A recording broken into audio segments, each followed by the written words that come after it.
এই ছেলে, এদিকে আয়। জি আপু, আমাকে বলছেন? এখানে কি তুই ছাড়া আর কেউ আছে? আমি চারপাশে দেখে বললাম, আপু আছে তো। ওই, তুই আমার সাথে ফাজলামো করিস? আমি কেন আপনার সাথে ফাইজলামো করব? তাছাড়া কলেজের মাঠে তো অনেক ছেলে মেয়েকে দেখা যাচ্ছে।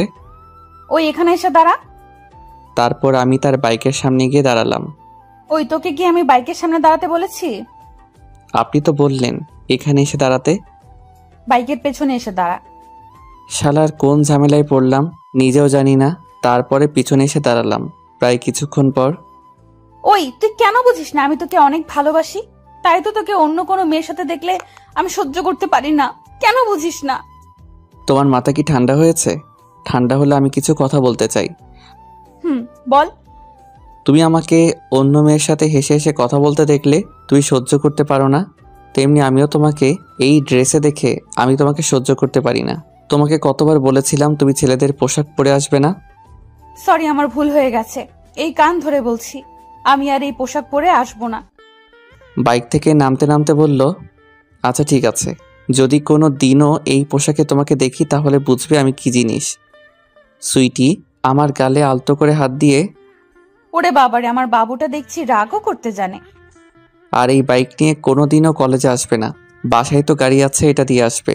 যদি বাইক দিয়ে কোনো দিনও আসো তাহলে তোমার সাথে আর কথা বলবো না। সুইটি আমাকে জড়িয়ে ধরে বলল, আচ্ছা ঠিক আছে, আর কোনো দিনও বাইক নিয়ে আসবো না। এই কি করছো? কলেজে সবাই তো আমাদের দিকে তাকিয়ে আছে। তাকিয়ে থাকলে কি হয়েছে? আমি আমার বরকে জড়িয়ে ধরেছি। আচ্ছা চলো, তুমি মনে হয় কাল থেকে খাবার খাও নাই। চলো রেস্টুরেন্টে গিয়ে খাবার খাবে। চলো। তারপর আমি বাইক স্টার্ট দিলাম। সুইটি এসে আমার পিছনে উঠে আমাকে শক্ত করে জড়িয়ে ধরলো। কলেজে সবাই আমাদের দিকে তাকিয়ে আছে। চলেন আপনাদেরকে রেস্টুরেন্টে যেতে যেতে পরিচয়টা দিয়ে ফেলি। আমার নাম রাসেল মাহমুদ নিলয়, বাবা মায়ের বড় ছেলে। আমার একটা ভাই আছে। আর এতক্ষণ যার সাথে কথা হলো সেই রাগী টাইপের একটা মেয়ে, যেটা বলে সেটা করে, তার নাম সুইটি। বাবা মায়ের একমাত্র মেয়ে। দেখতে মাশাআল্লাহ খুব সুন্দর, ডানাকাটা পরীর মতো। আমার বাবা একজন সরকারি চাকরিজীবী।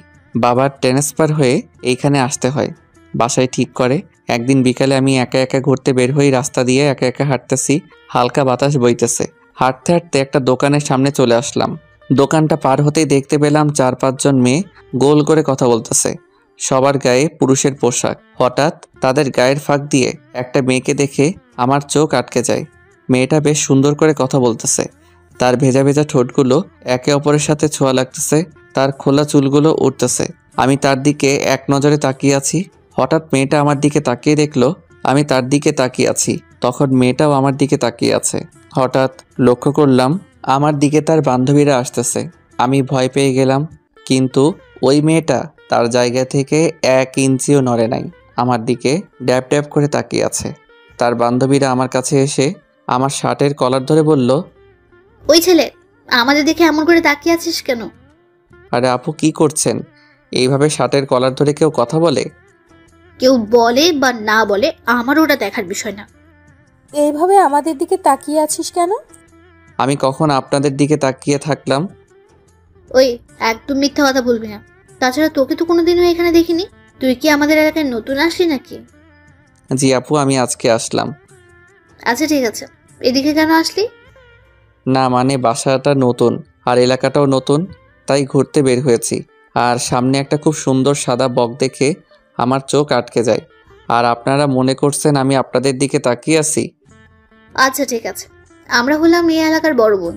আমাদের দেখলে সালাম দিবি। জি। হঠাৎ ওই মেয়েটা এসে বলল, ওই, তোকে কেন সালাম দিবে? তোরা বাইকটা নিয়ে চলে যা, আমি আসতেছি। আচ্ছা ঠিক আছে সুইটি, কিন্তু তুই এখানে একা একা কি করবি? বৃষ্টি, তুই আমাকে নিয়ে চিন্তা করিস না, তুই এখন যা। আচ্ছা ঠিক আছে, বুঝতে পেরেছি তুই কেন এখানে থাকতে চাস। একটা দিমো, এখন চলে যা। তারপরে সুইটি দল চলে গেছে। চলেন, তোমার সাথে হাঁটতে হাঁটতে পরিচিত হই। আচ্ছা চলেন। আমার নাম সুইটি, তোমার নাম কি? আমার নাম রাসেল। তো এখানে নতুন নাকি? তোমাকে তো আগে কখনো দেখি নাই। জি আপু, আজকে বাবা ট্রান্সফার হয়ে এলাকায় বদলি হয়েছি। এই, আমি তোমার কোন কালের আপু? আসলে বৃষ্টি আপু তো আপনাদের আপু এবং সালাম দিতে বলেছে। এখন থেকে আমাকে আপু বলবে না, আমাকে নাম ধরে ডাকবে। কিন্তু আপনি তো আমার বড়। তাতে কি হয়েছে? আমাকে তুমি করে ডাকবে। আমরা হাঁটতে হাঁটতে একটা নদীর কাছে চলে আসলাম। আমরা এখন কোথায়, আর এই নদীটার নাম কি? আমরা এখন মনখানি আছি, আর এই নদীটা নাম মনখানি নামেই পরিচিত। আমরা এখানে কেন আসলাম? তোমাকে কিছু কথা বলতে। আমি তোমাকে আমার প্রিয় জায়গায় নিয়ে আসলাম। আজ থেকে তুমি আমার সব কিছুর ভাগিদার হবে। মানে কি বুঝতে পারি নাই। আমি তোমাকে ভালোবেসে ফেলেছি রাসেল। আমি তো সুইটির কথা শুনে কিছুক্ষণ স্তব্ধ হয়ে গেলাম। এই মেয়েটা কি বলে? আমি তো কিছু বুঝতে পারছি না। প্রথম দেখাতে কি কেউ কাউকে ভালোবেসে ফেলে? কি হলো, কিছু বলতেছো না কেন?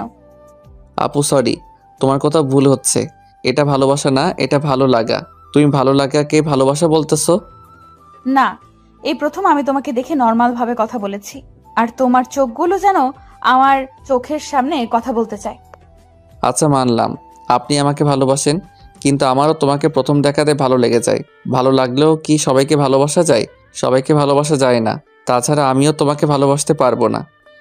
কেন ভালোবাসতে পারবে না? তুমি কি 8-10টা মেয়ের মতো সাধারণ হতে পারবে? সুইটি মাথা নিচু করে ফেললো। জানি পারবে না। তারপরে আমি ওইখান থেকে চলে আসলাম। এমন করে কিছুদিন চলে গেছে। কাল থেকে কলেজে যাব। পরের দিন সকালে উঠে রেডি হয়ে কলেজে চলে আসলাম। গেট দিয়ে ঢুকতেই ঠাস ঠাস। আপনারা কি ভাবছেন থাপ্পড়গুলো আমার গালে পড়ছে? আপনারা যদি এটা ভেবে থাকেন তাহলে তাড়াতাড়ি বাস্তবে চলে আসেন। থাপ্পড়ের শব্দ শুনে সামনে তাকিয়ে দেখি সুইটি বাইকে বসে আছে, আর তার বান্ধবীরা একটা ছেলেকে 3টা থাপ্পড় দিয়ে উঠবস করাচ্ছে। আমি সামনে দিয়ে যেতেই বৃষ্টি আমাকে ডাক দিল। এ রাসেল, এদিকে আসো। আমার নাম শুনে সুইটি পিছনে তাকিয়ে দেখলো। আমাকে দেখে সেই বেশ অবাক হলো। তার চোখ দেখে বুঝতে পারলাম। তুমি এখানে? কেন আসতে পারি না? তা না, কিন্তু কোন ইয়ারে? অনার্স 2য় বর্ষে। ভালো। তা ভালো করে পড়ালেখা করবে, আর কোনো মেয়ের দিকে তাকাবে না। কালকে ব্যবহারের জন্য সরি। না ঠিক আছে, আমি আসি। আচ্ছা ঠিক আছে, যাও। তারপরে ক্লাসে খুঁজতেছি, এমন সময় আমার কাঁধে কে যেন হাত দিল। আমি পিছনে ফিরে তো অবাক। আরে আপনি? সরি, তুমি এখানে? আমি সুইটিকে বললাম। কেন, অন্য কেউ আসার কথা ছিল নাকি? না মানে তোমাকে তো নিচে দেখছি সেই জন্য বললাম। তুই এত বৃষ্টির সাথে কি কথা বললি? তার সাথে আমি কখন কথা বললাম? সেই তো আমার সাথে কথা বলতে চলে আসে। আজ থেকে ওই মেয়ের সাথে কথা বলবি না। যদি বলি? কি বললি? তুই আমার কথা অমান্য করবি? সুইটি রেগে আমার দিকে আসতেছে। আমাকে পাইকে আর দিলাম একটা দৌড়। এক দৌড়ে ক্লাসরুমে চলে আসলাম। এখনও কিন্তু ক্লাসরুম চিনি না। দরজার সামনে দাঁড়িয়ে আছি। এমন সময় আমার সামনে একটা মেয়ে এসে বলল, হাই, আমি মিম। আপনার নামটা বলবেন প্লিজ? আল্লাহ কোন ঝামেলায় ফেলছে আমাকে।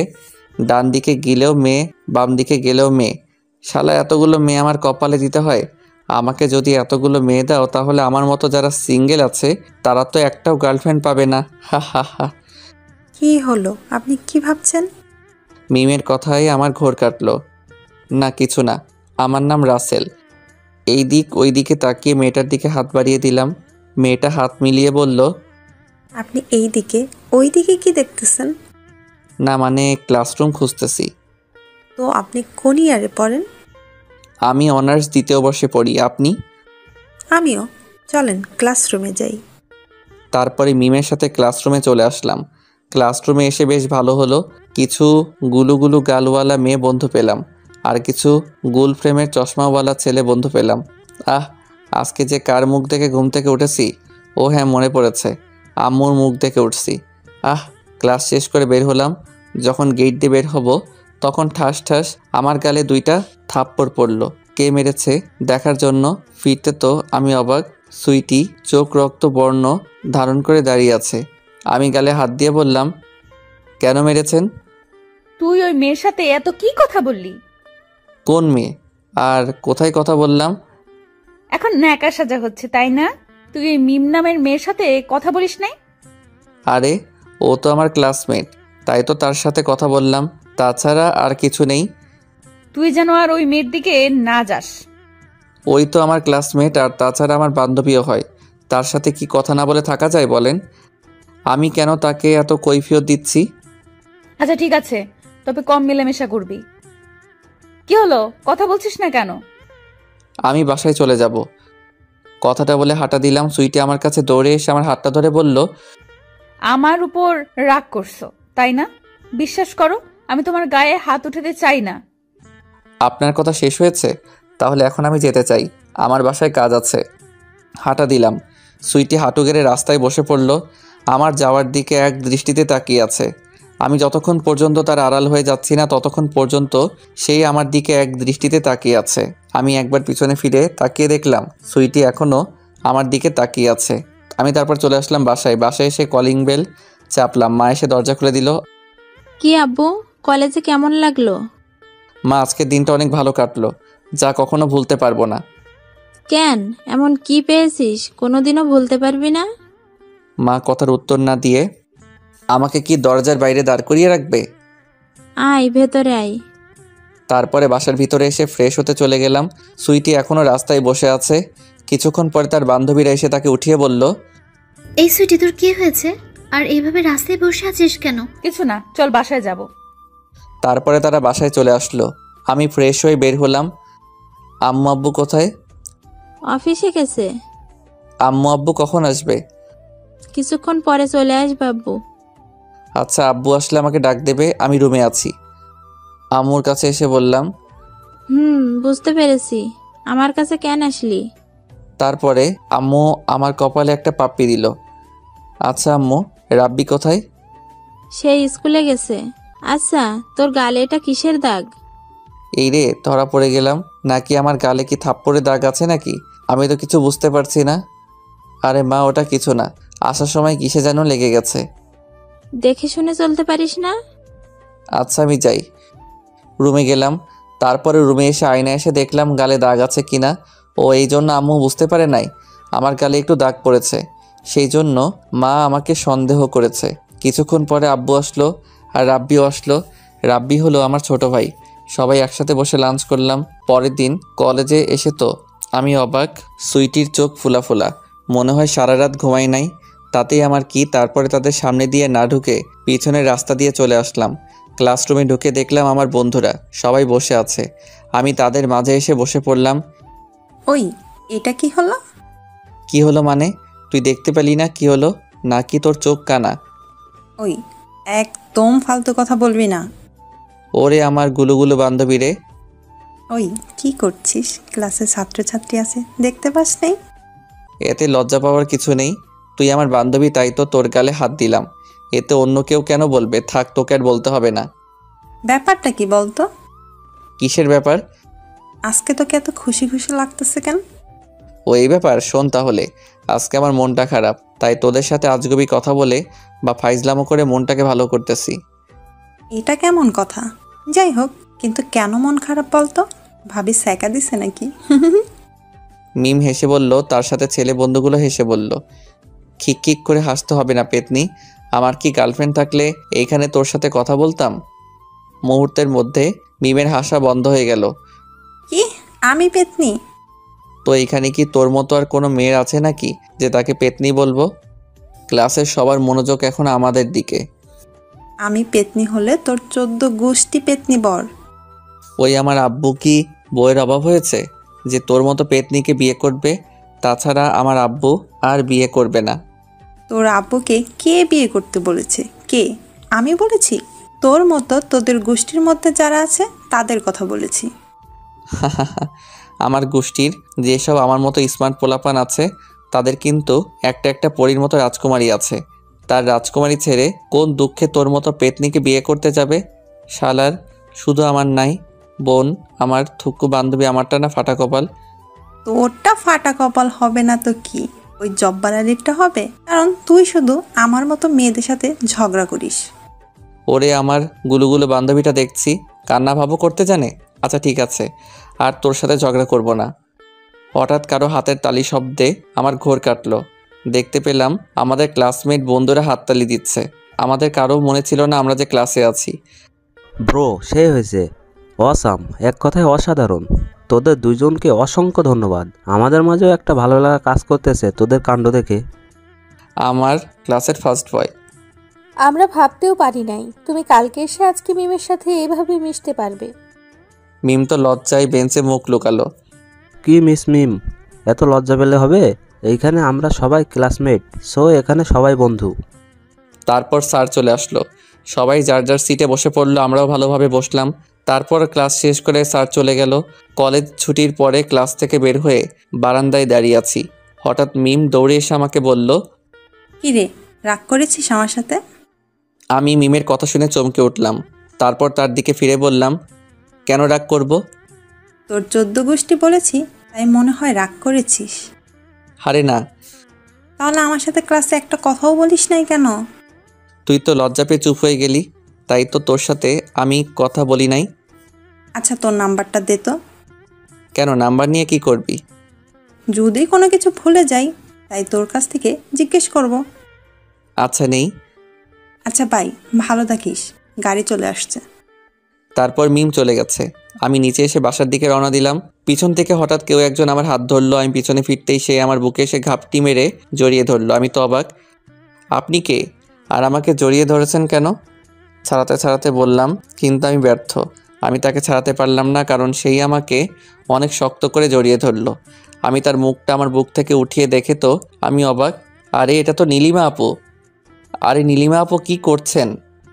তারপর সেই আমাকে ছেড়ে দিয়ে বলল, রাসেল, কেমন আছো?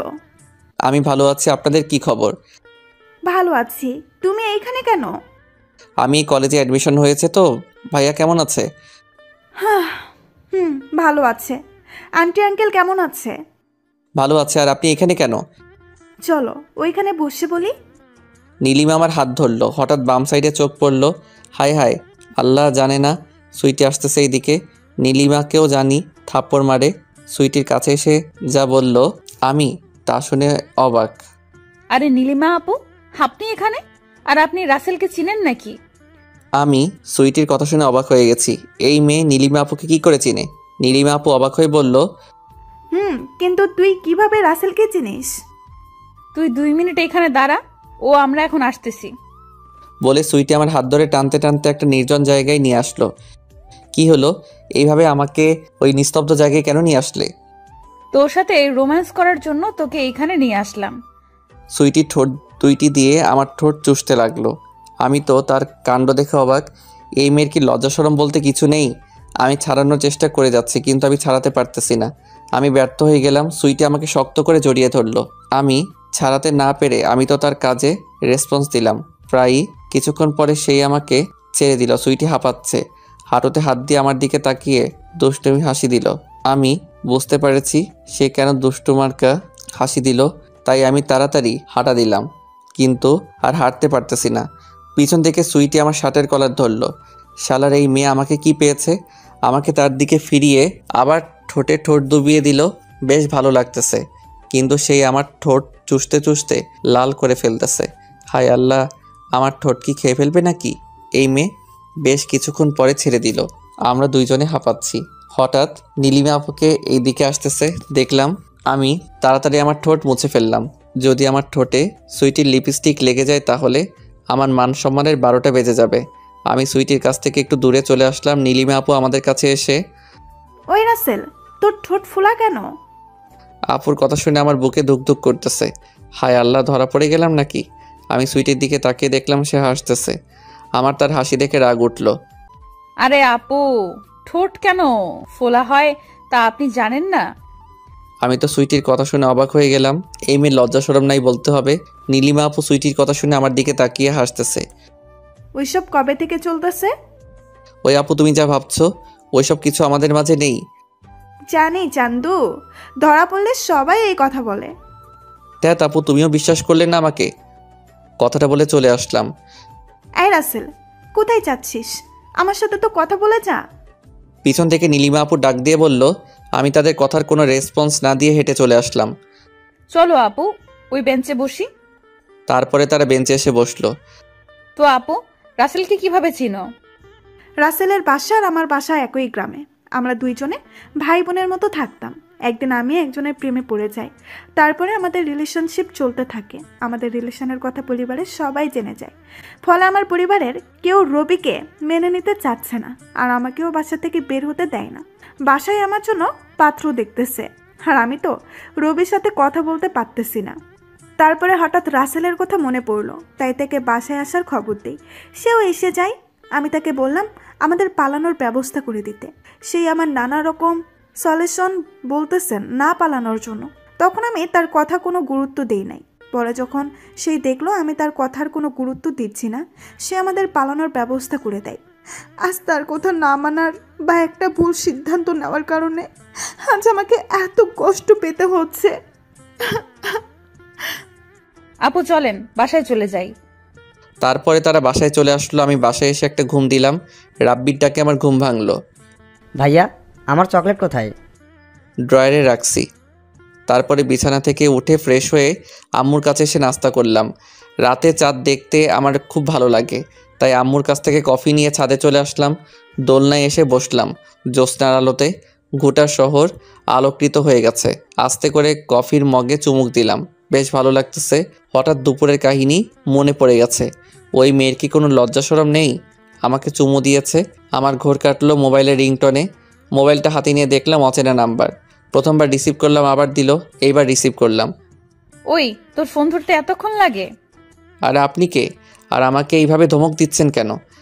আমি তোর জম, এখন তোর বাসার সামনে আয়। আমি কেন আমার বাসার সামনে যাব? আর আপনি আমাকে কিভাবে চিনলেন? তুই আসবি নাকি আমি তোর বাসায় চলে আসব? আমি ছাদ থেকে নিচে তাকিয়ে দেখলাম বাসার সামনে একটা মেয়ে দাঁড়িয়ে আছে। তাই আমি ছাদ থেকে নেমে তার সামনে আসতেই আমাকে টান দিয়ে চুমু খেতে লাগতেছে। আমি তো মেয়েটার কাণ্ড দেখে অবাক। তার চেয়ে বেশি অবাক হলাম সুইটি পারফিউমের গন্ধেই। তার মানে এটা সুইটি। আমি তাকে ছাড়িয়ে দূরে চলে আসলাম। ওই এটা কি হলো? আমার তো একই প্রশ্ন, আপনি এত রাতে এখানে কি করছেন? আর আমার নাম্বার কোথায় পেলেন? আমার দিকে আস্তে আস্তে বলল, ওইসব কথা পরে হবে, আমার এখন ও স্বাদ মিটে নাই, আগে আমার স্বাদটা মিটিয়ে নেই। আমার কাছে আর আসলে কিন্তু আমি আরে কিছু বলতে না দিয়ে ঠোঁট জোড়ে এক করে ফেললো। আমার খুব ভালো লাগতেছে। বাহ, মেয়েটার ঠোঁটে জাদু আছে বটে।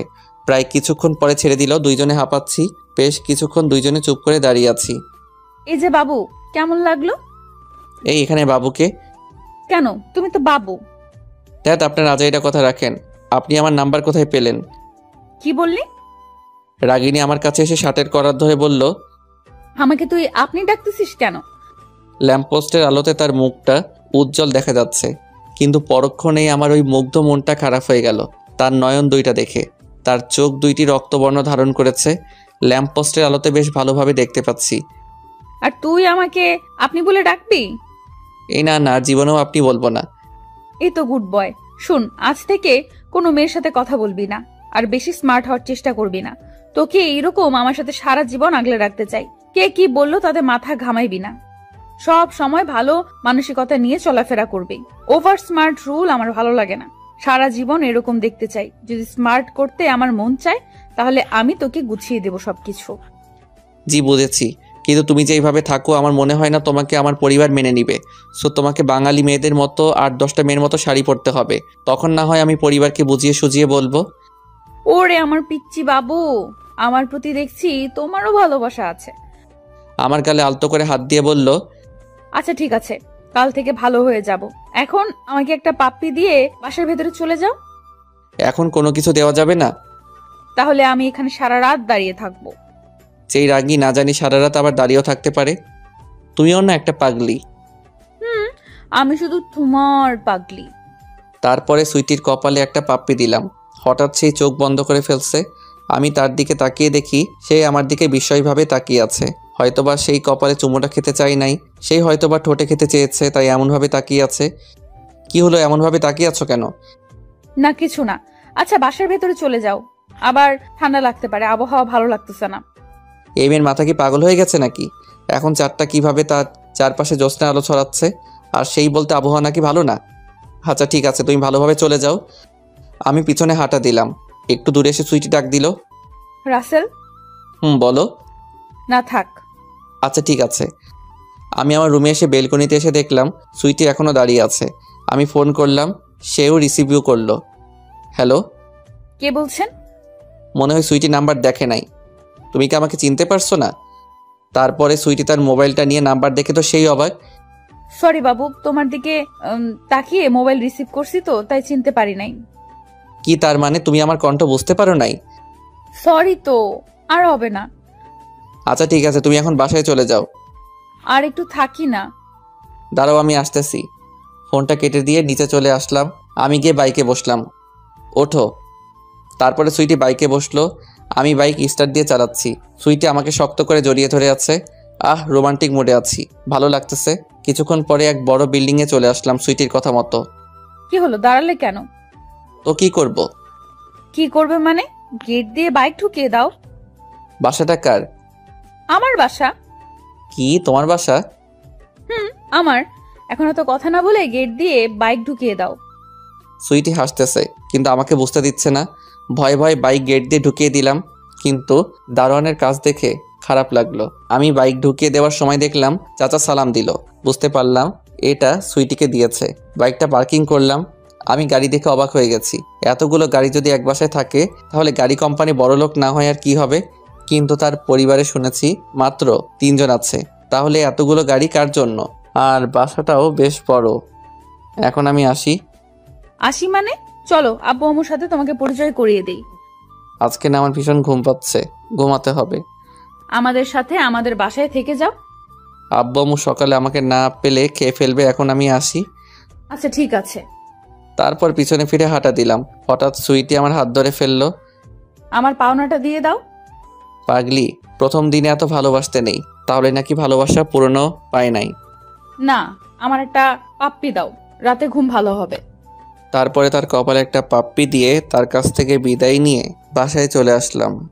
কিরে মামুনি, এত রাতে কোথায় ছিলি? আমি তোমার জামাইয়ের কাছে গিয়েছিলাম। এই মামুনি, এটা কেমন ফান? সুইটি তার মাকে পিছনে থেকে গিয়ে জড়িয়ে ধরলো।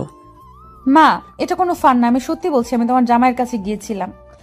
তাই? তাহলে জামাই দেখতে কেমন? আমি নিয়ে আসবো কোনো এক সময়। আচ্ছা ঠিক আছে, এখন ফ্রেশ হয়ে আয়।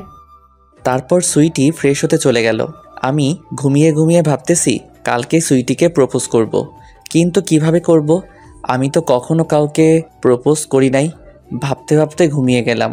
সকালে মার ডাকে ঘুম ভাঙলো। তারপরে ফ্রেশ হয়ে সবার সাথে ব্রেকফাস্ট করলাম। ব্যাগটা পিছনে নিয়ে হাঁটতে হাঁটতে একটা ফুলের দোকানে চলে আসলাম। কলি দেখে কিছু গোলাপ ফুল নিলাম। আমার কলিওয়ালা ফুল খুব ভালো লাগে। একগুচ্ছ ফুল হাতে নিয়ে হাঁটতেছি কলেজের দিকে। মনটা আজকে অনেক ভালো লাগতেছে। হয়তোবা প্রিয় মানুষকে কাছ থেকে ভালোভাবে দেখতে পারবো, সেই জন্য মনে হয় এত খুশি খুশি। কিন্তু এই খুশি বেশিক্ষণ স্থায়ী ছিল না, পরক্ষণেই মাটির সাথে মিশে গেল। নিজে চোখে একটা দৃশ্য দেখে সুইটি রাস্তার মধ্যে একটা ছেলে হকি স্টিক নিয়ে মারতেছে। আমি এই দৃশ্য দেখে অবাক হলাম। এই মেয়ে কালকে রাত্রে আমাকে কথা দিয়েছে আর কখনো কারোর সাথে মারামারি করবে না, কিন্তু সেই আমার কথার কোনো মূল্য দিল না। তার মানে আমি ভুল মানুষের সাথে জড়াতে চেয়েছিলাম। আমার হাত থেকে ফুলগুলো মাটিতে পড়ে গেল। ওই ছেলেটাকে বেশ মারাত্মকভাবে আঘাত করে। হঠাৎ সুইটি আমাকে দেখে অবাক হয়ে যায়। সেই ভালো করে দেখলো আমার পায়ের কাছে ফুলের গুচ্ছ পড়ে আছে। সেই আমার দেখে দৌড়ে আসতেছে। আমি একটা রিকশা নিয়ে চলে আসলাম। সুইটি পিছনে থেকে অনেকবার ডাকলো। আমি না শোনার ভান করে চলে আসলাম। বাসায় এসে মা আমাকে বলল, কি আব্বু, কলেজ থেকে চলে আসলে কেন? ভালো লাগতেছে না। তারপরে রুমে চলে আসলাম। রুমে এসে শুয়ে পড়লাম। মোবাইলটাও বন্ধ করে ফেলেছি। এইদিকে সুইটি বারবার ট্রাই করতেছে, কিন্তু ফোন বন্ধ বলতেছে। আমি সুইটির কথা ভাবতে ভাবতে ঘুমিয়ে পড়লাম। মাগরিবের পরে ঘুম থেকে উঠে ফ্রেশ হয়ে 1 কাপ কফি নিয়ে ছাদে চলে আসলাম। রাতে ছাদে বসে বসে কফি খেতে খুব ভালো লাগে। আপনারাও একদিন ট্রাই করে দেখবেন, কিন্তু চাঁদের আলো থাকতে হবে, তাহলে মজাটা ভালোভাবে উপভোগ করতে পারবেন। ছাদের এক প্রান্তে গিয়ে দেখলাম একটা মেয়ে বাসার সামনে দাঁড়িয়ে আছে। আমি ল্যাম্পপোস্টের আলোতে বেশ বুঝতে পেরেছি এটাকে। সুইটি বাইরে দাঁড়িয়ে আছে। প্রায় 4 ঘন্টা পরে সেই তার বাসায় চলে গেছে। পরের দিন আর কলেজে যাই নাই। মাকে অজুহাত দেখিয়ে ওইদিকে সুইটি আমাকে খুঁজতে খুঁজতে পাগল হয়ে গেছে। তার এই অবস্থা দেখে বৃষ্টি বলল, কিরে, এমন করে কাকে খুঁজছিস? রাসেল আসছে? জানি না তো। তাহলে খুঁজে দেখ। তারপরে তারা সবাই খুঁজতে খুঁজতে পাগল হয়ে গেছে। এমন করে 1 সপ্তাহ কলেজে যাই নাই। প্রতিদিন রাতে সুইটি আমার বাসার সামনে এসে দাঁড়িয়ে থাকতো। আজকে সকালে কলেজে চলে আসলাম। কলেজে এসে দেখলাম সুইটি এখনও আসে নাই। সোজা ক্যাম্পাসে চলে আসলাম। ক্যাম্পাসে এসে দেখলাম মিম এইখানে একা একা বসে আছে। মন মরা হয়ে আমাকে দেখা মাত্র উঠে দাঁড়ালো। কি রে, এতদিন আসিস নাই কেন তুই? খালুর বাসায় গিয়েছিলাম, তাই আসতে পারি নাই। তো তুই আমাকে ভুল নাম্বার দিলি কেন? আমি কখন তোকে আবার ভুল নাম্বার দিলাম? দেখ, কল দিলে বলে ভুল নাম্বার। মোবাইলটা আমার হাতে দিয়ে বলল, আমি নাম্বারটা দেখে বললাম, ভুল তো তুই করেছিস, 7-এর জায়গায় 6 উঠালি। তারপরে দুইজনে বসে বসে হেসে হেসে কথা বলতেছি, হঠাৎ আমাদের সামনে সুইটি এসে বলল, এখানে হচ্ছেটা কি? হচ্ছেটা কি মানে বুঝতে পারি নাই। এখানে হেসে কি করছিলে? আমি হাসবো কি হাসবো না তাতে আপনার কি? এখানে কোনো হাসাহাসি চলবে না। আমি আমার বন্ধুর সাথে হাসবো, তাতে আপনার কি? এইখানে আপনার কি সমস্যা হচ্ছে? সব সমস্যা তো আমার হচ্ছে। আপু, হয়েছেটা কি একটু খুলে বলবেন? আমার একটু রাসেলকে লাগবে, তাই আমি রাসেলকে নিয়ে যেতে চাই। আচ্ছা ঠিক আছে। তারপরে ঘটনা তো আপনারা জানেন। এখন বাস্তবে ফিরে আসি। বাইক নিয়ে আমরা দুইজন একটা রেস্টুরেন্টের সামনে চলে আসলাম। সুইটি এখনও আমাকে জড়িয়ে ধরে আছে। এই সুইটি, এখন বাইক থেকে নামো। আর একটু থাকি না। এটা কেমন পাগলামি? এখন বাইক থেকে নামো। তারপরে দুইজনে রেস্টুরেন্টের ভিতরে চলে আসলাম। কি খাবে? তারপর সুইটি মেনু দেখে খাবার অর্ডার দিল। আমাকে কষ্ট দিতে তোমার ভালো লাগে, তাই না? আমি চুপ করে বসে থাকলাম। মানবতার খাতিরে 1 পিস টিস্যু দিলাম। খাবার চলে আসলো। সুইটি কোনো কিছু না বলে ছোট বাচ্চার মতো চোখ ডলতে ডলতে ফুপিয়ে ফুপিয়ে কান্না করতেছে। তাকে দেখে আমার খারাপ লাগতেছে, আবার হাসিও আসতেছে। ছোট বাচ্চার মতো কান্না করতে দেখে। কি হলো, এখানে কান্না করবে নাকি চলে যাব? সুইটি তার বাম হাত দিয়ে চোখের কোণায় মেরে নিয়ে গেছে। তারপরে আমি আরেকটা টিস্যু দিলাম। দুইজনে বসে খাবার খেলাম। খাবার শেষে যখন আমি বিল দেব, তখন সুইটি দিয়ে দিল। তুমি কেন টাকা দিলে? তো আমি দেব না তো কে দিবে? কেন? আমি আছি তো। থাক, তোমার প্রচুর টাকা আছে, আর দিতে হবে না। বুঝতে পেরেছি, তোমার টাকা আছে সেই জন্য এই কথাটা বললে। সুইটি আমার সামনে এসে আলতো করে আমার মুখে হাত দিয়ে বলল, ওরে বাবারে, আমি মোটেও তোকে ইগনোর করে বলি নাই। সব বুঝি, এখন চলো। তারপরে আমরা দুইজন বাইকে উঠে পড়লাম। তো তোমাকে বাসায় দিয়ে আসি? না, একদম না। আমি আজকে তোমার সাথে সারাদিন ঘুরবো। আমি তোমাকে এই পোশাক নিয়ে ঘোরাবো? কখনো না। কেন? আমি আবার কি করেছি? আমি এই পোশাক নিয়ে তোমাকে ঘোরাতে পারবো না। একটা শর্তে ঘোরাতে পারি, যদি তুমি শর্ত অনুযায়ী কাজ করো। আমি তোমার সব শর্তে রাজি। বলো তোমার শর্ত কি? তোমাকে এখন আমি বাসায় দিয়ে আসবো। বিকালে তুমি শাড়ি পরে রেডি হয়ে থাকবে, আমি গিয়ে তোমাকে নিয়ে আসবো। এখন যেহেতু অনেক গরম, এখন ঘুরলে তুমি অসুস্থ হয়ে পড়বে। আমি কি হয়েছে বোঝার জন্য ফিরতে আর একটা পাপ্পি দিয়ে দিল। আমি পুরো অবাক। তুমি অনেক ভালো। তারপরে তাকে তাদের বাসায় নিয়ে আসলাম। এই নাও বাইক, আর আজ থেকে এই পোশাকে যেন তোমাকে আর না দেখি।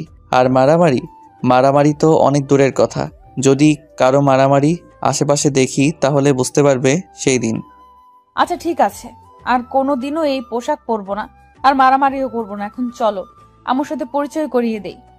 না, আজকে না, আমাকে গোসল করতে হবে। জি না, গোসল আমার রুমে করতে পারবে। এখন চলো, এত কথা না বলে। সুইটি আমার হাত ধরে আমাকে গেট দিয়ে নিয়ে যাচ্ছে। চাচা, বাইকটা নিয়ে আসিও। সুইটি দারোয়ানকে বলেছে। বাসায় ঢুকে দেখলাম বিশাল বড় বাড়ি, অনেকগুলো কর্মকর্তা। সুইটি দূরে গিয়ে একটা বয়স্ক মহিলাকে গিয়ে জড়িয়ে ধরল। বুঝতে পারলাম এটা সুইটির আম্মু। তারা কিসের যেন কথা বলেছে। আমি কাছে গিয়ে সালাম দিলাম। কেমন আছেন আন্টি? ওয়ালাইকুম আসসালাম। ভালো আছি বাবা, তুমি কেমন আছো? জি ভালো আছি আন্টি। আচ্ছা, তোমরা দুজন বসে গল্প করো, আমি আসতেছি। তারপরে আন্টি চলে গেছে। আমি সুইটিকে বললাম, এই কাপড় চেঞ্জ করে আসো। চলো আমার সাথে। সুইটি আমাকে তার রুমে নিয়ে চলে গেছে। আমি তো বাসায় ঢুকে পুরা অবাক হা হয়ে তাকিয়ে আছি। এত সুন্দর কারো রুম হয়? তার চেয়ে গোছানো জিনিসপত্রগুলো রুমের আরো সৌন্দর্য তুলে ধরেছে। নানা রকম পুতুল। এত বড় মেয়েরও কি পুতুল লাগে? আর এরকম গুন্ডি একটা মেয়ের ঘর কিন্তু বেশ গোছানো আছে। মনে হয় মেয়েটার মন নিখুঁত। কি হলো, এমন হা করে তাকিয়েছো কেন? তোমার রুম দেখতেছিলাম। হয়েছে, রুম দেখার সময় আরো অনেক আছে।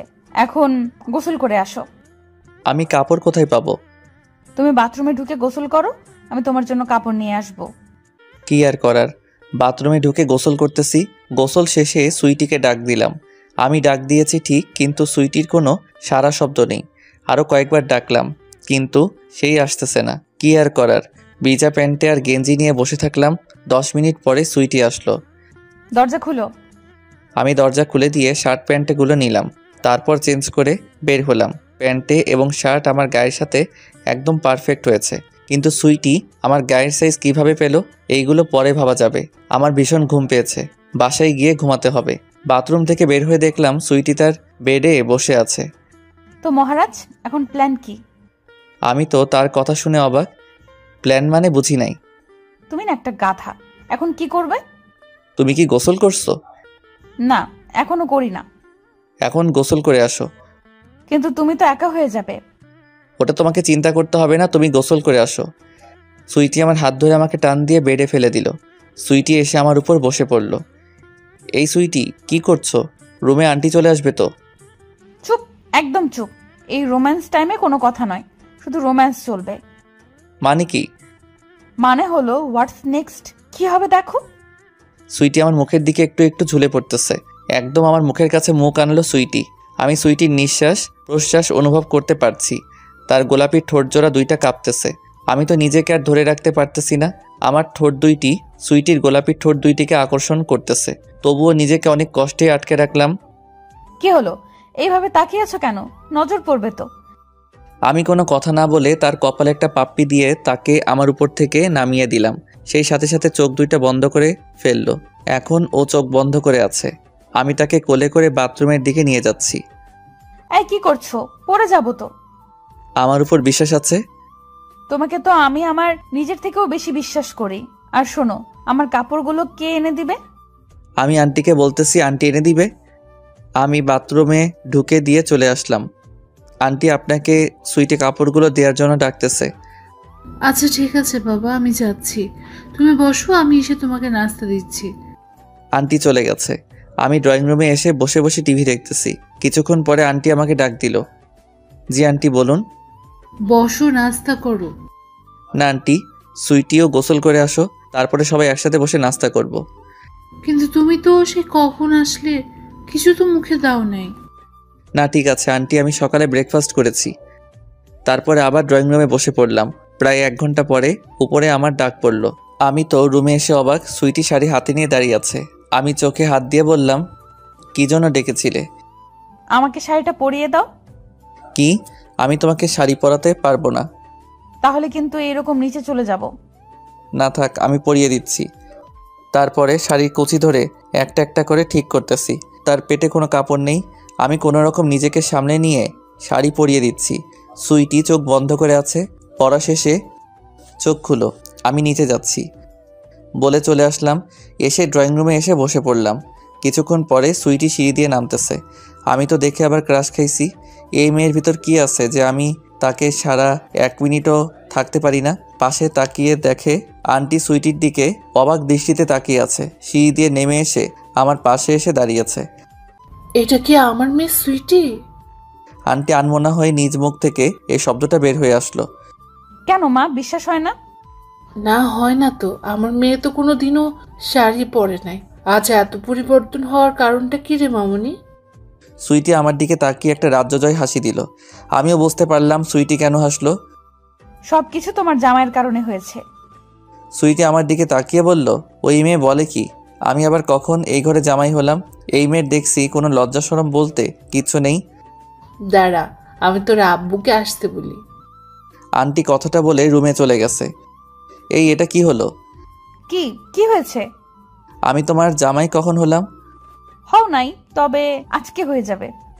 দরকার নাই, আমার এখন বিয়ে করার কোনো মুড নাই। কিছুক্ষণ পরে আন্টি বের হয়ে আসলো। তোর আব্বু এখন চলে আসবে, চলো সবাই বসবে, নাস্তা করে নেই। তারপরে সবাই বসে নাস্তা করলাম। কিছুক্ষণ পরে দরজা দিয়ে কেউ আসতে দেখে আমিও অবাক হয়ে গেছি। এটা আমি কি দেখতেছি? আব্বু আম্মু কেন এখানে? সাথে সুইটির আব্বু আছে। আম্মু আমার কাছে এসে বলল, আব্বু তোর কিছু হয় নাই তো? আম্মু আমি ঠিক আছি। তো আব্বু এইখানে কি করতেছো? এই তো সুইটির সাথে আসলাম। আম্মু তো আমার কথা শুনে অবাক হয়ে গেছে। সুইটি, রাসেলকে তোর রুমে নিয়ে যা। তারপরে আমি আর সুইটি রুমে চলে আসলাম। এই যে আমার বাবু, আমাকে একটা কিস দাও না। জীবনেও না। কি, তুমি আমাকে কিস দিবে না? না, দিব না। হায় হায়, তুমি যদি আমাকে কিস না দাও তাহলে এখন আমি চিৎকার দিয়ে বলবো তুমি আমার গায়ে হাত উঠিয়েছো। আমি তো সুইটির কথা শুনে অবাক। তুমি এই কথা বলতে পারবে? কেন পারবো না? তুমি আমাকে কিস না দিলে আমি কেন এই কথা বলতে পারবো না? আচ্ছা ঠিক আছে, দিচ্ছি। তারপরে সুইটির কপালে একটা পাপ্পি দিলাম। সুইটি তো আমার দিকে ড্যাব ড্যাব করে তাকিয়ে আছে। আমি তো তোমাকে কপালে দিতে বলেছি। তো কোথায় দিব? কোথায় দেবে মানে? আমার ঠোঁটে দিবে। আমি পারবো না। মুয়া। আর কিছু বলতে না দিয়ে তার ঠোঁটের সাথে আমার ঠোঁট ডুবিয়ে দিলাম। কিছুক্ষণ পরে ছেড়ে দিলাম, দুইজনই হাঁপাচ্ছি। আর এটা দাও না। না, এখন আর না। কিছুক্ষণ পরে সবাই আমাদের রুমে আসলো, কিন্তু কারো মুখে হাসি নাই। বুঝতে পারলাম বিয়েটা হবে না। আব্বু কি হয়েছে? মামুনি, আমি তোকে এই ছেলের সাথে তোর বিয়ে দিতে পারবো না। সুইটি আমাকে জড়িয়ে ধরে বলল, কি? না আব্বু, আমি রাসেলকে বিয়ে করব। রাসেল চল। আমাকে যদি রাসেলের সাথে বিয়ে না দাও তাহলে আমি আর এই পৃথিবীতে থেকে কি লাভ? সুইটি একটা ফল কাটার চাকু নিয়ে হাতে পুশ দিল। আমি তো তা দেখে অবাক হয়ে গেছি। এই মেয়ে আমাকে এতটা ভালোবাসে। আমি দৌড়ে গিয়ে তার হাত থেকে চাকুটা নিয়ে ফেলে দিলাম। তারপরে তাকে বেডে রেখে আমি হাতে ব্যান্ডেজ করে দিচ্ছি, কারণ সুইটি বাসায় সব কিছু আছে, তাই বাইরে থেকে ডাক্তারকে ডাকতে হয় নাই। এটা কেমন পাগলামি বলতো? আমি রাসেলকে ছাড়া বাঁচবো না। পাগলি, আমরা তোদেরকে সারপ্রাইজ দিতে চেয়েছিলাম, কিন্তু তোরা উল্টা আমাদেরকে সারপ্রাইজ দিলি। যাই হোক, 20 তারিখ তোদের বিয়ে। তারপরে সবাই আমাদের রুম থেকে বের হয়ে চলে গেছে। সুইটি তো বিয়ের কথা শুনে আমাকে জড়িয়ে ধরছে। তো মাই ডিয়ার বর, পরের প্ল্যান কি? কেন একটা ক্রিকেট টিম উঠাবো। হা হা হা হা।